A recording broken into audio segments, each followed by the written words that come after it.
प्यारे साथियों, यदि आप लोग भी क्लास 12 से जून मंथ का मासिक परीक्षा दे रहे हो और आप लोगों का पेपर हिंदी का होने जा रहा है जो कि 25 जून को, तो यह वीडियो आपके लिए काफ़ी इंपॉर्टेंट होने वाला है।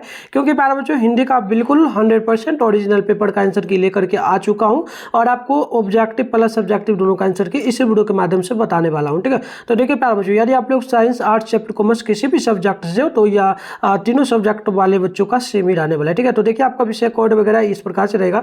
टाइम 1.5 घंटा का मिलेगा। टोटल 50 नंबर का एग्जाम होने वाला है। तो चलिए फटाफट से हम लोग आगे बढ़ते हैं। प्यारे बच्चों, यहाँ पर सबसे पहले आप लोग देखेंगे, मैं आपको एक चीज बता देता हूँ। अभी आप लोगों को ना ऑप्शन नहीं याद करके जाना है। ठीक है, ऑप्शन जैसे बी है ये नहीं याद करके जाना है, बल्कि आपको ऑप्शन में क्या लिखा है ये याद करके जाना है। जैसे कि देखिए आपको प्रश्न दिया जा रहा है 1 नंबर, मैं टाइप कर दिया हूँ। ठीक है, देखिए उसने कहा था शीर्षक कहानी कब प्रकाशित हुई, तो ये हुआ था कब, 1915 में। तो आप लोगों को याद करके जाना है 1915। ठीक है, तो ऑप्शन चेंज भी हो सकता है, बट कोई ना, आप याद करके जाना। ऑप्शन जैसे 1915 है तो बी वैसे आप यहाँ पर नोट करोगे, तो ऑप्शन बी होगा पहला का।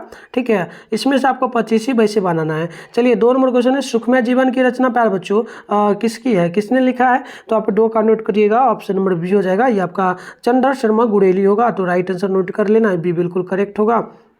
3 नंबर क्वेश्चन है, लाना सिंह के गांव का क्या नाम था, तो याद कर लेना है, लाना सिंह के गांव का नाम जो था वो था मांझे। तो ऑप्शन नंबर ए बिल्कुल यहाँ पर करेक्ट हो जाएगा।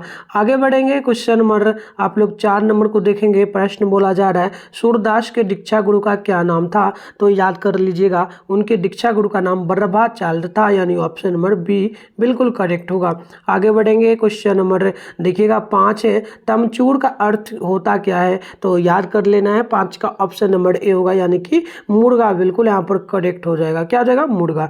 चलिए आगे बढ़ेंगे, तो क्वेश्चन आप यहाँ पर देखेंगे प्यारे बच्चों, प्रश्न आप लोगों से 6 नंबर बोला जा रहा है। प्रश्न की पाठ्य पुस्तक में संगृहीत सूरदास के द्वितीय पद में निम्न में से किस खाद्य पदार्थ का उल्लेख नहीं हुआ है, तो याद कर लीजिएगा। 6 का right answer option number C होगा, यानी कि अपूप हो जाएगा। क्या हो जाएगा, अपूप हो जाएगा। तो ऑप्शन सी नोट कर लेना है।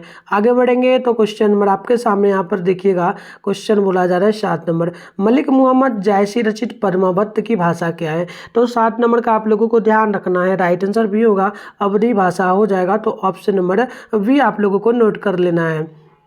आगे बढ़ते हैं, क्वेश्चन नंबर आप लोग 8 को देखिएगा। 8 नंबर प्रश्न है, बालकृष्ण भट्ट किस युग के निबंधकार हैं, तो आपको याद कर लेना है भारत तेंदु युग के, यानी कि राइट आंसर 8 का डी बिल्कुल करेक्ट हो जाएगा। एक चीज़ मैं आपको बता दूं प्यारे बच्चों, 2025 के लिए अगर 12th का आप लोग तैयारी करो, चाहे साइंस हो या आर्ट्स हो, तो मैं बता दूं साइंस वाले बच्चों का डेली इसी चैनल पर शाम में 7 बजे लाइव क्लास होता है और आर्ट्स वाले बच्चों का डेली रात में 8 बजे। तो आप लोग ना चैनल पर अगर पहली बार आया हो तो चैनल को सब्सक्राइब करके नोटिफिकेशन कॉल पर जरूर प्रेस कर लेना, इससे क्लास होगा तो आपको नोटिफिकेशन मिलेगा।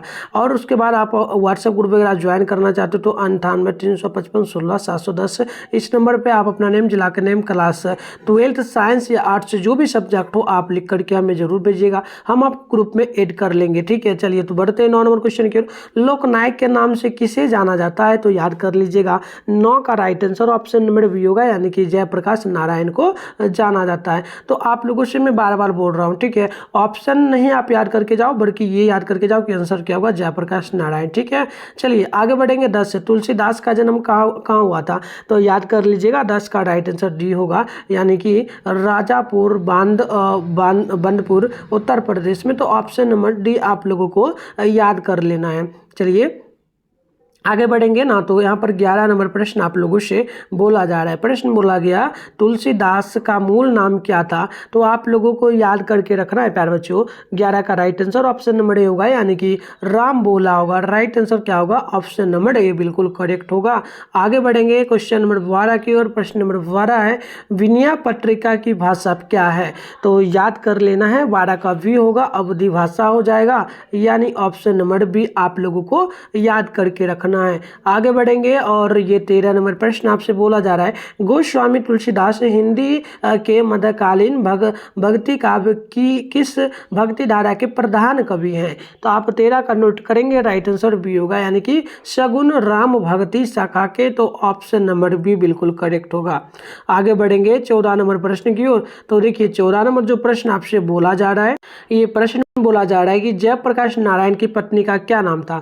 तो आप लोगों को याद करके लगता है भद्रावती। ऑप्शन नहीं, ध्यान रखो, नाम आंसर याद रखो, क्या होगा, भद्रावती। ठीक है, भद्रावती देवी। तो इस प्रकार से आप ध्यान रखना, तभी आप एग्जाम हॉल में आराम से बनाना। ठीक है, चलो 15 नंबर क्वेश्चन को देख लो। ये आपसे बोला जा रहा है प्रश्न कि बताइए जयप्रकाश नारायण का जन्म कब हुआ था। तो आप लोगों को ध्यान रखना है 15 का right answer option number C होगा, यानी कि 11 अक्टूबर 1902 को। तो ऑप्शन नंबर सी आप लोगों को नोट कर लेना है। आगे बढ़ेंगे ना, तो 16 नंबर क्वेश्चन है, यदि अ या आ के बाद ए या अ आए तो कौन सा स्थान में हो जाता है परिवर्तन।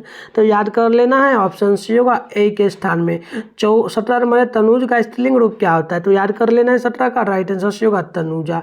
तो ये प्यारे बच्चों मैंने आपको बताया। अगली प्रश्न आप देखिए, क्वेश्चन नंबर 18 बोला जा रहा है। प्रश्न है कि डायरी शब्द का लिंग क्या है ना। तो याद कर लेना है 18 का ऑप्शन बी होगा, यानी कि स्त्रीलिंग हो जाएगा। क्या हो जाएगा, स्त्रीलिंग हो जाएगा। आगे बढ़ेंगे क्वेश्चन नंबर 19 की ओर। प्रश्न है कि जिस शब्द से किसी काम का करना या होना समझा जाए उसे हम लोग क्या कहेंगे। तो याद कर लीजिएगा, उसे हम लोग कहते हैं क्रिया। क्या कहते हैं, क्रिया। याद कर लीजिएगा। आगे बढ़ेंगे 20 नंबर की ओर। परिक्रमा शब्द में जुड़े उपसर्ग का कौन, उपसर्ग के लिए कौन सा विकल्प सही होगा।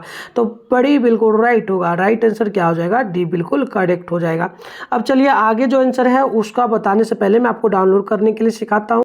तो प्यारे बच्चों, आप लोग सबसे पहले अपने फ़ोन में गूगल या फिर किसी भी क्रोम ब्राउज़र को ओपन करके सर्च बार के आइकन पे क्लिक कर लीजिए और मिठुन स्टडी सेंटर सर्च कर लीजिएगा। हम पहले ही कर चुके हैं, इसलिए नहीं कर रहे। उसके बाद आप ऊपर करोगे, मिठुन स्टडी सेंटर का ऑफिशियल वेबसाइट मिलेगा, इस पर क्लिक कर लेना है। फिर स्क्रॉल डाउन करके आप लोगों को नीचे चले आना है। नीचे आओगे ना तो क्लास देखिएगा 12th का एक सेशन आप लोगों को यहाँ पर देखने को मिलेगा, और ये जून मंथली के लिए जो लिखा है बस इस पर आप लोगों को क्लिक कर लेना है। इसके बाद इस प्रकार से इंटरफेस ओपन होगा, स्क्रॉल डाउन करना है, नीचे आना है। देखो व्हाट्सएप ग्रुप का लिंक यहाँ पर दिया भी गया है, ज्वाइन आप पे क्लिक करके आप जल्दी से इसको कर लेना। इसके बाद नीचे आओगे, आप देखो साइंस के सेशन में भी हिंदी इंग्लिश दोनों का आंसर की डाल दिया हूँ। डाउनलोड पे क्लिक करके डाउनलोड कर सकते हो। अभी हम लोग आर्ट्स के सेशन में आए। आर्ट्स में बच्चों का एग्जाम ऑलमोस्ट बचा हुआ है, जो एग्जाम बचा हुआ है यहाँ पर पेपर डाला जाएगा। आप चैनल को सब्सक्राइब कर लेना। अभी फिलहाल हिंदी का करना है ना, सामने में डाउनलोड है तो डाउनलोड पे क्लिक कर लो, पेज को जरूर रिफ्रेश कर लेना। इसके बाद स्क्रॉल डाउन करके नीचे आओगे तो आप देखोगे प्यारे बच्चों यहाँ पर आपको ऑब्जेक्टिव के सारे प्रश्नों का आंसर की जो भी मैं बता रहा हूँ सारे का डाल दिया हूँ। ठीक है, तो आप यहाँ से 300 का लिख लोगे, और जो अभी सब्जेक्टिव प्रश्न बचा है बस कुछ ही देर में यहाँ पर अपलोड कर दूंगा। ठीक है, कुछ ही देर में, तो आप आकर के यहाँ से डाउनलोड कर लोगे। देखो प्यारे बच्चों, नंबर भी पहले ही यहाँ पर दे दिया गया है, कुछ ही देर में आंसर भी अपडेट होगा, तो आकर के आप डाउनलोड कर लेना। तो अगली प्रश्न देखिएगा, किस नंबर निम्न में से कौन शुद्ध वाक्य है। तो आप 21 का याद कर लीजिएगा, ऑप्शन डी होगा, एक एक करके सभी मर गए। आगे बढ़ेंगे तो क्वेश्चन नंबर आप देखेंगे 22 नंबर बोला गया, जहां खाना मुफ्त मिलता है इस वाक्य खंड के लिए एक शब्द क्या होगा। तो ध्यान रखना है, सदाव्रत होगा। आगे बढ़ेंगे तो क्वेश्चन नंबर 23 है, निम्न में से कौन बिजली का पर्यायवाची शब्द है। तो 23 का याद कर लेना है, राइट आंसर भी होगा दामिनी। आगे बढ़ेंगे ना, क्वेश्चन नंबर 24 को देखिए, अनुग्रह शब्द का विलोम क्या होगा प्यारे बच्चों। तो याद कर लेना है 24 का ऑप्शन नंबर डी होगा, विग्रह। क्या हो जाएगा, विग्रह होगा। ठीक है, चलिए आगे बढ़ते हैं। क्वेश्चन नंबर देखिएगा नेक्स्ट जो आपसे बोला जा रहा है, ध्यानपूर्वक समझना। 25 नंबर क्वेश्चन है, 8 8 आंसू रोना, मुहावरे का अर्थ क्या होगा।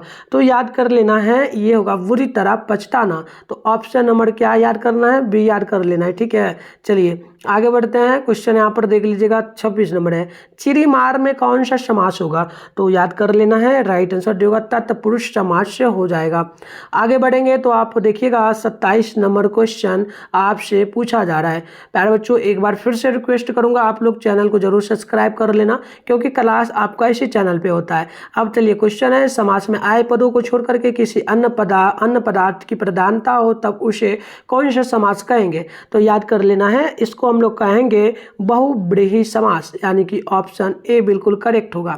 आगे बढ़ेंगे तो क्वेश्चन नंबर आपके सामने 28 नंबर बोला जा रहा है। प्रश्न बोला जा रहा है, भविष्यत काल के कितने भेद होते हैं ना। तो याद कर लीजिएगा, भविष्यत काल के टोटल 3 भेद होते हैं, यानी ऑप्शन नंबर ए बिल्कुल क्या हो जाएगा, करेक्ट हो जाएगा। आगे बढ़ेंगे तो क्वेश्चन आप देखेंगे 29 नंबर है, तालु शब्द का विशेषण क्या होगा। तो आपको याद कर लेना है, तालु शब्द का विशेषण जो होता है या तालव्य होता है। क्या होता है? तालव्य, यानी ऑप्शन नंबर डी बिल्कुल करेक्ट होगा। आगे बढ़ेंगे ना तो क्वेश्चन नंबर आपके सामने 30 नंबर बोला है, मैं चूंकि पर किस कारक का विभक्ति है। ठीक है, तो देखो प्यारे बच्चों, मैं चूंकि पर जो है ये किस कारक का विभक्ति होगा, में और पर। मतलब में और पर जो है ना ये किस कारक में आया है, आता है ना। तो आपको ध्यान रखना है ये आता है अधिकरण कारक में। तो राइट आंसर सी होगा।